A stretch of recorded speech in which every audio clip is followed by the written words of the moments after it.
নমস্কার বন্ধুরা, আপনাদের সকলকে চটপটে রান্নাঘরে স্বাগত। সকলকে স্বাগত জানিয়ে শুরু করব আমার আজকের রেসিপি। আমার আজকের রেসিপি ধাবা স্টাইলে এগ তরকা।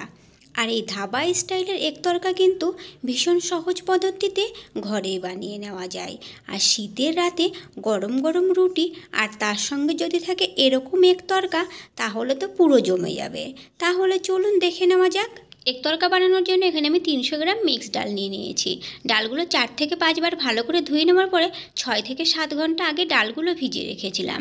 এখন ডালগুলো জল সমেত একটা প্রেসার কুকারের মধ্যে নিয়ে নিলাম। এখন এই ডালগুলোর মধ্যে দিয়ে দিলাম লবণ আর দিয়ে দিলাম একটু হলুদের গুঁড়ো। আপনাদের কাছে এই মিক্সড ডাল না থাকলে আপনারা কিন্তু এখানে ছোলা, রাজমা, ছোলার ডাল আর গোটা যে মুগ ডাল হয় সেটা মিশিয়েও করে নিতে পারেন। তারপরে একটু নেড়ে মিশিয়ে দিলাম। তারপরে প্রেসার কুকারের ঢাকনাটা বন্ধ করে আমি এখানে মিডিয়াম ফ্লেমে প্রায় 4 থেকে 5টা সিটি দিয়ে নেব। এদিকে আমি গ্যাস অন করে একটা কড়াই বসিয়ে দিয়েছি।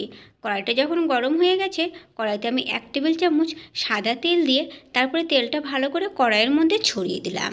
আমি এখানে 2টো ডিম আগে থেকে একটুখানি লবণ দিয়ে ফেটিয়ে রেখেছিলাম। তারপরে ডিম দুটো দিয়ে দিলাম। এখন এই ডিম দুটো ভুজিয়ার মতো করে ভেজে নেব।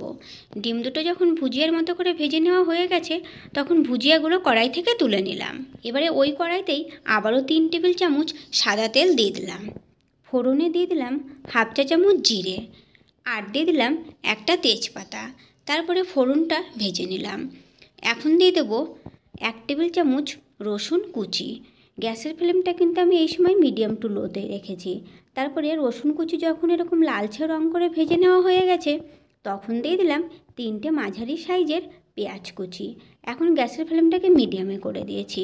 এখন এই মিডিয়াম ফ্লেমে রেখে পেঁয়াজ কুচি যখন এরকম লালচে রং করে ভেজে নেওয়া হয়ে গেছে, তখন দিয়ে দিলাম 1 টেবিল চামচ গ্রেট করে নেওয়া আদা আর দিয়ে দিলাম 2টো কাঁচা লঙ্কা কুচি। আপনারা এখানে আদাটা পেস্ট করেও ব্যবহার করতে পারেন কিংবা কুচিয়েও দিতে পারেন।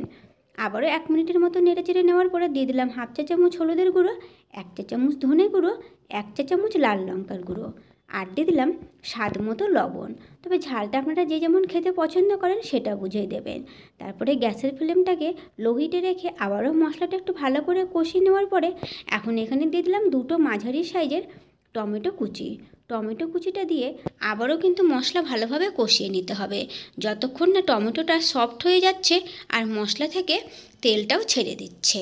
তো এখানে কিন্তু আবারও যখন মশলাটা ভালোভাবে কষিয়ে নেওয়া হয়ে গেছে, তখন সেদ্ধ করে রাখা ডালগুলো জলটা সমেত দিয়ে দিলাম। আমার কিন্তু এখানে আরেকটু জল লাগবে, তাই আমি আরেকটু জলও এখানে দিয়ে দিলাম। তবে গ্রেভিটা আপনারা যে যেমন রাখতে চান সেটা বুঝেই কিন্তু এখানে জলের পরিমাণটা ব্যবহার করবেন। তারপরে ভালো করে নেড়েচেড়ে মিশিয়ে নেওয়ার পরে গ্যাসের ফ্লেমটা হাই হিটে করে দিয়েছিলাম। যখন এরকম টকবক করে ফুটতে শুরু করে দিয়েছে, তখন দিয়ে দিলাম ভেজে রাখা ডিমের ভুজিয়াগুলো আর দিয়ে দিলাম 1 টেবিল চামচ তড়কা মশলা। এই তড়কা মশলাটা কিন্তু দেবেন, তাহলে আমরা ধাবাতে যে এগ তড়কা খেয়ে থাকি একদম কিন্তু টেস্টটা সেরকমই হবে খেতে। তারপরে ভালো করে নেড়েচেড়ে মিশিয়ে নেওয়ার পরে গ্যাসের ফ্লেমটাকে মিডিয়াম টু লোতে করে ঢেকে দেবো প্রায় 6 থেকে 7 মিনিটের জন্য। অপরদিকে আমি একটা তড়কা তৈরি করে নেব। অপরদিকে গ্যাস অন করে একটা তড়কা প্যান বসিয়ে দিয়েছি। দিয়ে দিলাম 1 টেবিল চামচ সাদা তেল আর গ্যাসের ফ্লেমটা কিন্তু লো হিটে রাখতে হবে। তারপরে তেলের মধ্যে দিয়ে দিলাম 1 চা চামচ রসুন কুচি। আপনারা এখানে তেলের পরিবর্তে বাটারও ব্যবহার করতে পারেন। তারপর রসুন কুচি যখন লালচে রং করে ভেজে নেওয়া হয়ে গেছে, তখন গ্যাসের ফ্লেমটা বন্ধ করে দিয়ে দিলাম 1/2 চা চামচ হিং আর দিয়ে দিলাম 1 চা চামচ কাশ্মীরি লাল লঙ্কার গুঁড়ো আর দিয়ে দিলাম 1 চা চামচ পরিমাণে কসুরি মেথি।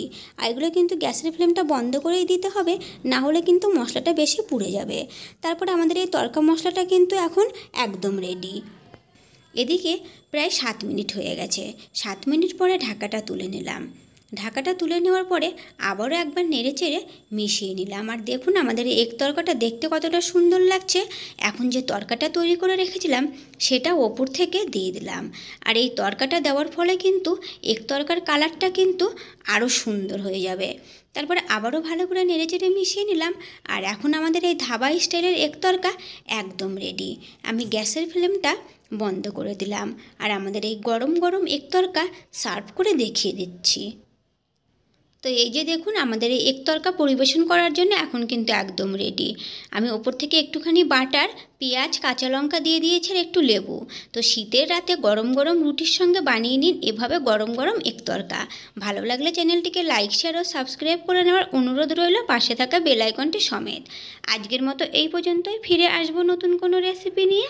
সকলে ভালো থাকবেন, সুস্থ থাকবেন, ধন্যবাদ।